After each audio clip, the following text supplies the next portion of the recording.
Welcome to Whisky.com, where fine spirits meet. Today we have no whiskey to taste. Today I tell you a story about international whiskey. Several years ago I traveled to Asia, and at the airport lounge of Bangkok Airport, International Airport, I tasted the Mekong whiskey.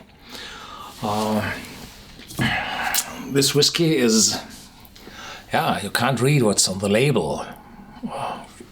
I can't read Thai, so I used Google goggles and scanned the label, and this orange writing means Mekong whiskey.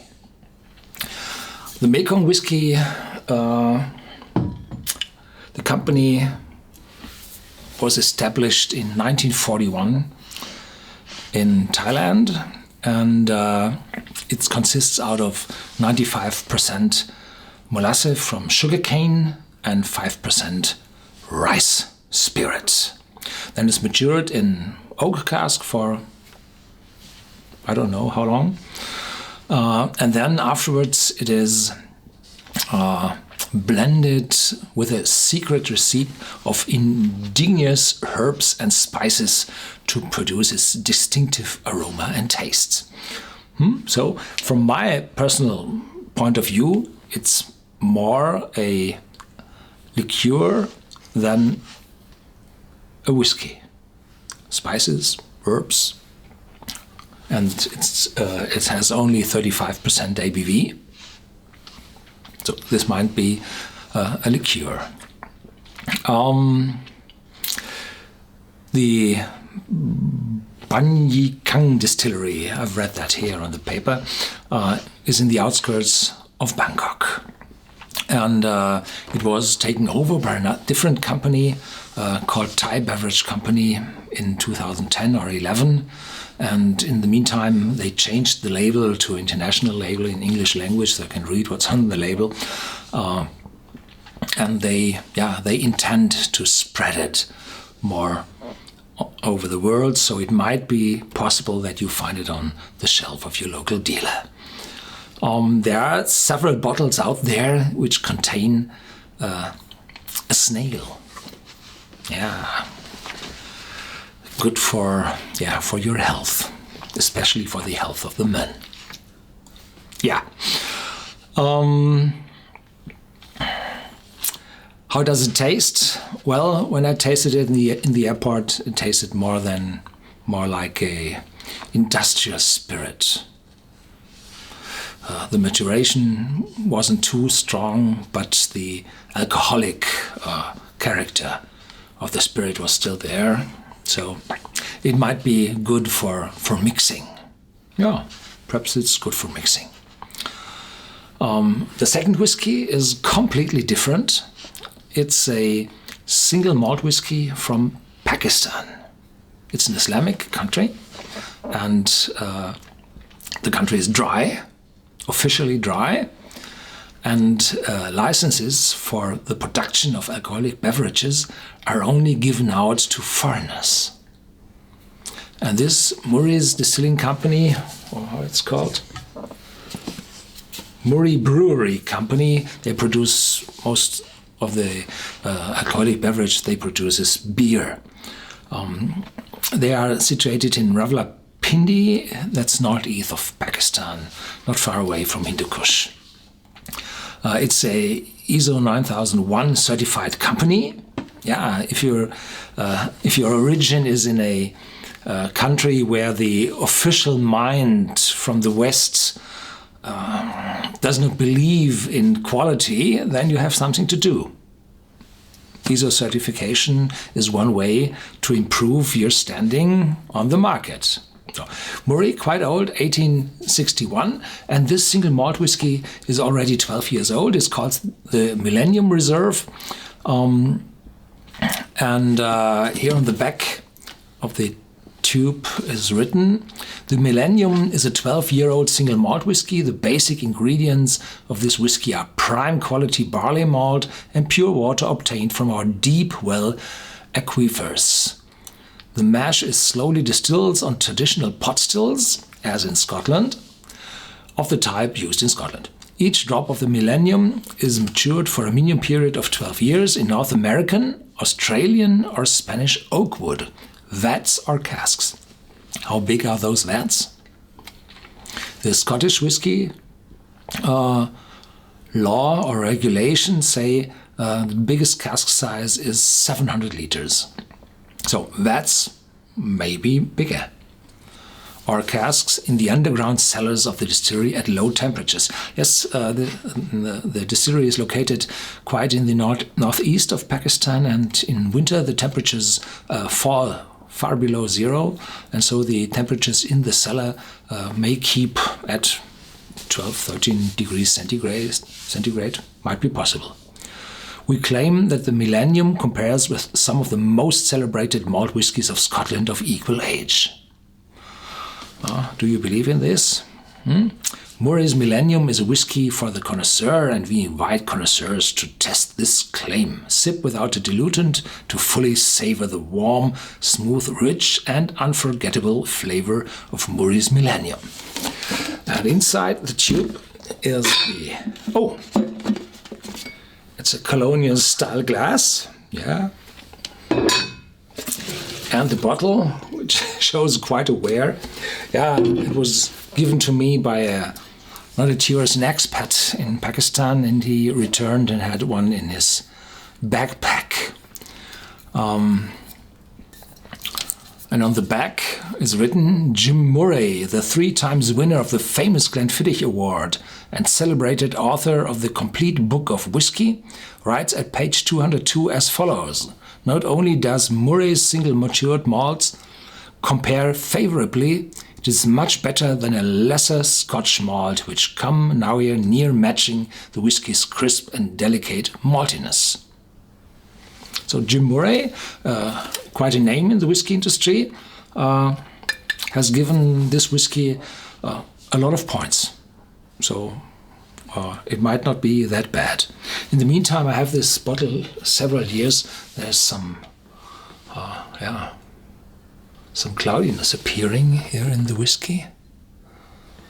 Perhaps it wasn't chill filtered. Might be.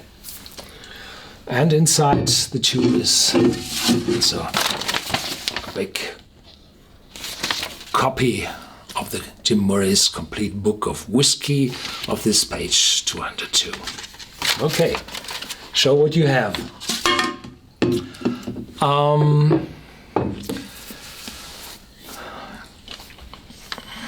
What is the country with the biggest output of whiskey in the world? Scotland. Which is the second biggest country? Oh, let's say it's Ireland. No, Ireland's far behind with only a few distilleries. Then, bourbon, America? No, not place two. It's India. And from time to time, I doubt if it's on second place or even on the first place.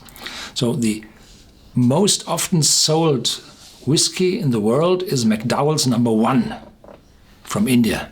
United Spirits is the company which produces this malt. And it has taken over Johnny Walker several years ago. I'm not quite sure when. The second place is Johnny Walker from Diageo, but they count together the red and the black label. They had to, otherwise they would have been taken over far earlier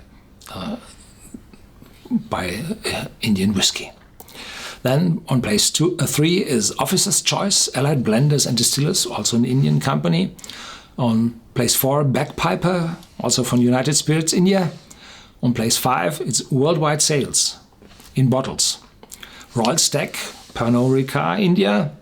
Old Tavern, United Spirits, India. Original Choice, John Distilleries, India.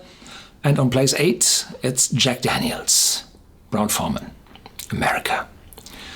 On place 9, Imperial Blue, Pernod Ricard, India. Place 10, Hayward's, United Spirits, India. So 8 out of 10 of the most often sold whiskies in the world come from India. I tried to buy a bottle of McDowell's. That's not available here in Europe. You can't buy it. I don't know why. The Indian whiskey is also, as the Thai whiskey is, produced mostly from molasses from sugarcane. But instead of using 95%, in India they use a little less, and the rest is not rice, spirit from rice, but whiskey from other grains. So we have blends between molasses and grains. As the Scottish have the industry whiskey, the grain whiskey, and the malt whiskies for producing together a blend. The Indians mix grain whiskies with molasses whiskies. Are we allowed to say, no, that's no whiskey? It depends on the side we stand. If we stand on the western part of the world and say we have a definition of whiskey, and we put this definition on top of those countries, developing countries, then I think it's not fair. They have a lot of whiskey, they have a lot of spirits they produce, they call it whiskey, and they have the right to have their own regulations, what they call whiskey. There has been a struggle between Ireland and England in the beginning 20th century, in the ending 19th century. There was the invention of the continuous still, which was improved by Aeneas Coffey in 1850, around 1850, and around the turn of the century, the Scottish whisky industry has transferred a lot into this industrial whisky and sold it all over the world. And the Irish said, no, that's no whisky, it has to be produced on pot stills, like the centuries before. And Ireland was part of the United Kingdom then. It was part of the Commonwealth, it was part of Great Britain, and the king introduced a commission, a royal commission, to figure out if this is whiskey or not. And in 1909, the commission said, it's whiskey. Continuous still whiskey is whiskey. And the Irish said, we don't like it. We change our spelling from whiskey, without an E for the Y, to whiskey with an E in front of the Y. This was the beginning of the different spelling of whiskey. Before it was always whiskey without an E in front of the Y, and after that the Irish had the E in front of the Y and the Scottish not. If we look at this struggle, we should make up our mind if we are allowed to give our legislation over the world. If our thinking about whiskey has to be the same all over the world. Are we the leading whiskey countries in the world?